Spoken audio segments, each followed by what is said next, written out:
For bag 11, we're continuing to build the second floor of Jack's house, but this time the majority of the build is all that great detail inside.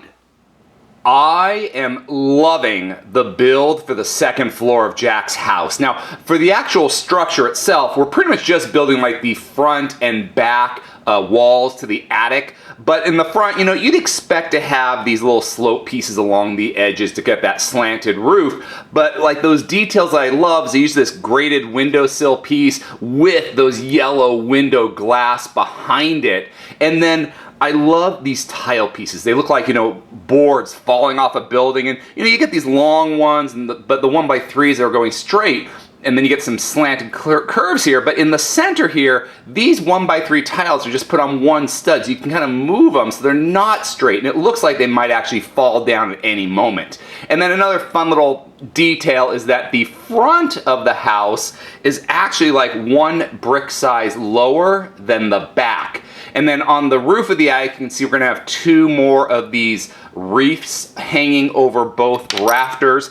And the thing with those wreaths is we've seen that build for the town hall in both their basement and attic, and now Jack has it in his attic. And now you may have heard something fall out, and that is because most of this build was dedicated to Jack's house inside, and what fell out was what will be, it's going to be like a picture with a sticker on here of Jack in his Santa Claus or Sandy Claus outfit.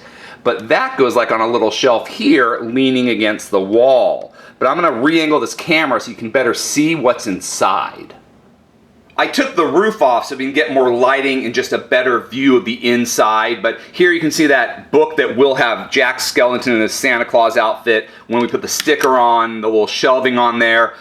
You know, it's worth noting, I love these magnifying glasses. I love the fact that it never gets old. They actually work. You can use them like a real magnifying glass.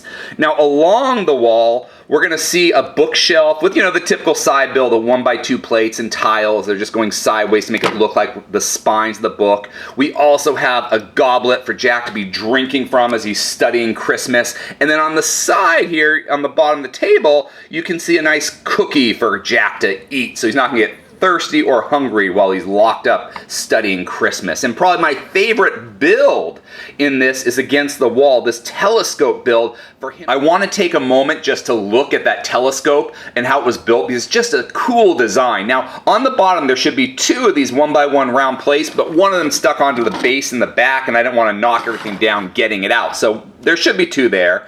And then we used two of these minifigure telescope pieces. One is used for the base, and then the other goes onto this pearl gold clip facing out, and now it looks like that really big telescope that's mounted to the ground that lets Jack look at the stars. Now, on the other side of the wall, we've got a chalkboard where we're going to put another sticker where Jack's kind of figuring out the formula for Christmas. And the thing I love about this chalkboard is that 2L bar with the center stop ring used as a piece of chalk. I love when like a single Lego item is used to represent something else, and having that as chalk was just genius. Now on the table itself, you're gonna see a little piece of mistletoe hanging on here. And a quick note about that mistletoe, when I was building it, I grabbed the wrong one. There is one dark green plant piece here, the 3-stem plant piece, 3-leaf plant piece to build the mistletoe, and you have like 8 to build the wreaths on the attic. But back to the build. So then underneath the table, that's that box we built in the previous bag, and in that box we're now putting a bottle and a fish. And just a little tip, the instructions have you put the items in the box and then put the tabletop on, but that just kind of knocked the items out. So I recommend doing the opposite of the directions. First build the table and then put the bottle and the fish in the proper place. Now a closer look at the attic will show Christmas presents, but along with those Christmas presents we've got some Halloween stuff like a skull and of course a spider and then a fall pumpkin kind of hanging out there in the attic behind and in front of all that Christmas gear. A lot of great extra pieces in bag 11. We're getting more of those 1x1 round plates with the 5 petals. This is really good for foliage and just maybe a coral reef that I'm working on. Lots of good colors.